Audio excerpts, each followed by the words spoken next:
Hello बच्चों, रासायनिक संयोजन के नियम। मैंने पिछली बार आपको पढ़ाया था वैज्ञानिक संकेतन में, क्योंकि कल भूल गया था कि मैंने गुणित अनुपात और व्युत्क्रम अनुपात नहीं पढ़ाया है। तो रासायनिक संयोजन के नियम का ये दूसरा वीडियो है। इससे पहले एक वीडियो आ चुका है जिसमें मैंने 2 नियम पढ़ाए थे, द्रव्यमान संरक्षण का नियम और दूसरा पढ़ाया था आपको मैंने स्थिर अनुपात का नियम। तीसरा होता है बेटा गुणित अनुपात का नियम। ज़्यादा टफ नहीं है, बहुत आसान है, बस थोड़ा सा ध्यान देना।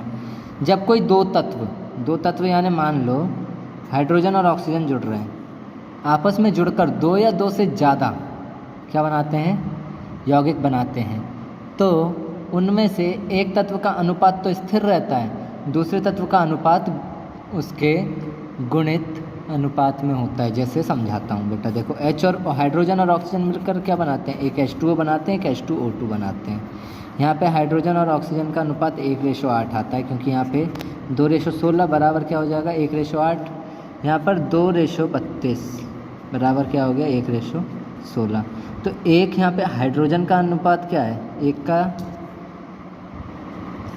एक तत्व का अनुपात तो स्थिर है, पर दूसरे का क्या है गुणित में 8 एकम 8 और दूसरे में 2 8 दूनी 16। तो इसी को बोलते हैं बेटा गुणित अनुपात का नियम। एक और उदाहरण देता हूँ, बहुत अच्छा उदाहरण है। N और नाइट्रोजन और ऑक्सीजन 5 प्रकार के ऑक्साइड बनाते हैं आपस में मिलकर, N2O, NO, N2O3, NO2 और N2O5। ये 5 प्रकार के ऑक्साइड तो बना दिए। यहाँ पे नाइट्रोजन का अनुपात देखना बेटा हर एक में। यहाँ पे देखो 1 का 14 होता है, तो 2 का कितना हो जाएगा बेटा 28 और ऑक्सीजन का 16। एक नाइट्रोजन का 14 होता है, तो 1 के बराबर ले आओ, कम से कम ले आए 14:16। यहाँ पे फिर से 28:16 तिया 48। बेटा इसको 2 से डिवाइड करो तो फिर से वही आ जाएगा 14:24। यहाँ पे आएगा बेटा 16 दूनी 32, 14:32। और यहाँ आ जाएगा बेटा 28:80। इसको डिवाइड करो तो 14:40। तो बेटा इसका अनुपात तो स्थिर है, पर इसका देखो 8 एकम 8, 8 दूनी 16, 8 तिया 24, 8 चौको 32 और 8 पंजे 40।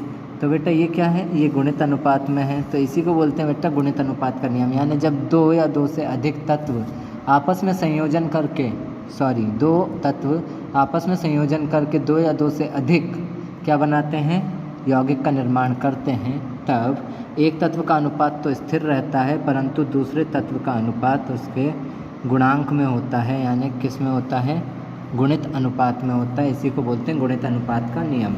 इसके बाद होता है बेटा व्युत्क्रम अनुपात का नियम। देखो बेटा, जब कोई 2 तत्व, कार्बन है, यही हाइड्रोजन के साथ संयोजन कर रहा है, यही ऑक्सीजन के साथ संयोजन कर रहा है। कार्बन जब हाइड्रोजन के साथ संयोजन कर रहा है तो CH4 बनाता है। तो कार्बन का होता है 12 और हाइड्रोजन का होता है 4। तो बेटा इसको करो, ऐसे छोड़ देते हैं, नहीं छोड़ेंगे, चलो तुम्हारी मर्ज़ी। 1:3, 3:1 है, हाँ है, दिख रहा है आपको 3:1। उसके बाद CO है, ये मिलकर CO2 बनाते हैं 12:32। तो बेटा फिर इसको करो, 4 3 12, 3:8। तो बेटा जब ये दोनों आपस में संयोजन करेंगे तो इसका और इसका व्युत्क्रम अनुपात होगा, ये क्या बनाएंगे H2O, 1:8 होता है इसका। तो देखो 3/1/3/8 क्या आ जाएगा 8/1, और इसका होता है 1/8। तो ये बेटा एक दूसरे के क्या हैं, व्युत्क्रम है। 8 ऊपर है, नीचे है, व्युत्क्रम अनुपात का नियम इसी को बोलते हैं। जब कार्बन हाइड्रोजन से संयोजन कर रहा है तो CH4 बना रहा है। यानी जब एक तत्व 2 तत्वों के साथ किसी अनुपात में जुड़ता है तो वो 2 तत्व आपस में भी उस अनुपात के व्युत्क्रम अनुपात में जुड़ते हैं। यही होता है बेटा व्युत्क्रम अनुपात का नियम।